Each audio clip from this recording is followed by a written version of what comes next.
Hello everyone, আমাদের সবার জন্য রসায়ন যে সিরিজটা রয়েছে তো সেখানে আমরা অলরেডি 23তম দিনে এসে পৌঁছাই গেছি। তো আজকের দিনে যে এলিমেন্টের সম্পর্কে কথাবার্তা বলবো তার নাম হচ্ছে ভ্যানাডিয়াম, যেটা কিনা আমরা 23 তার পারমাণবিক সংখ্যা বা প্রোটন সংখ্যা এটা দিয়ে আমরা প্রকাশ করতেছি আর কি। তো চলো আমরা একটু দেখি কী দিয়ে কী বলতেছে না বলতেছে।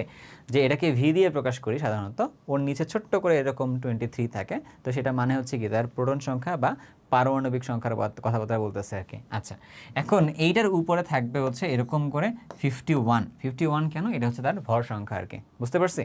আচ্ছা, এই বা ভ্যানাডিয়াম যেটা রয়েছে তো সেটার আসলে আবিষ্কার অনেক আগে, একদম 1801 সালের দিকে। অ্যান্ড বর্তমানে এটা ইউজ করা হয় মেইনলি আসলে ইন্ডাস্ট্রিয়াল কেজ আসলে ইউজ করা হয় আর কি। রেগুলার লাইফের মধ্যে এটাকে সেভাবে আসলে ইউজ করা হয় না।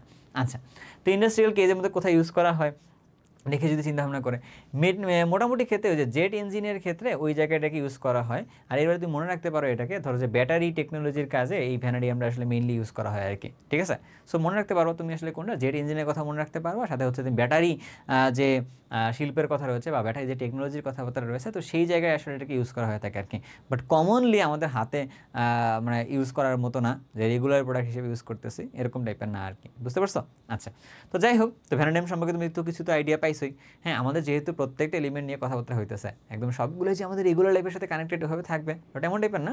বাট আমি চেষ্টা করবো রেগুলার লাইফের সাথে কানেক্টেড ওয়ার্ডগুলোর সাথে কানেক্ট রেখে রেখে কিছু বলা আর কি, বুঝতে পারছো? এবার তুমি যদি কানেকশনের মধ্যে যদি আসো, এটা কিছু ফিজিক্যাল অ্যান্ড কিছু কেমিক্যাল ক্যারেক্টারিস্টিক্স তো আসেই, তো দেন এইগুলো নিয়ে আমরা একটু আলোচনা করি আর কি। ধরো ফিজিক্যাল ক্যারেক্টারিস্টিক্সের মধ্যে গেলে এটা আসলে কেমন, এটা আসলে একটা মেটাল বা একটা ধাতু আর কি। তো যেটা কেমন, এটা হচ্ছে hard and silvery grey colour টাইপের আর কি। ওটা হার্ড শক্তপোক্ত, অ্যান্ড সিলভারি অ্যান্ড গ্রে কালারের মিক্স করে একটা কালার হইতেছে, তার সেটা সেই টাইপের একটা মেটাল হচ্ছে কোনটা, সেই মেটাল হচ্ছে এই ভ্যানাডিয়ামটা আর কি। আচ্ছা, এইটা কিনা একটা ট্রানজিশন মেটাল বলে, ট্রানজিশন মেটাল মানে অবস্থান্তর ধাতু বলে, এবং এইটা কিন্তু খুবই ইম্পর্টেন্ট একটা ব্যাপার আর কি, এইচএসসি বা এসএসসিতে যারা পড়াশোনা করতেছে তাদের জন্য আর কি এরকম। And conductive and strong. Conductive মানে হচ্ছে ও বিদ্যুৎ পরিবহন করতে পারে, অ্যান্ড হার্ড যেহেতু পাশাপাশি স্ট্রং জিনিসপত্র এটা কিন্তু কাজে লাগে। সো এটা কন্ডাক্টিভ অ্যান্ড হচ্ছে ট্রানজিশন এলিমেন্ট বা মেটাল, এই জিনিসটা কাজে লাগবে আমাদের পড়াশোনার ক্ষেত্রে আর কি, ঠিক ওভাবে একটু মনে রাখার চেষ্টা করবা।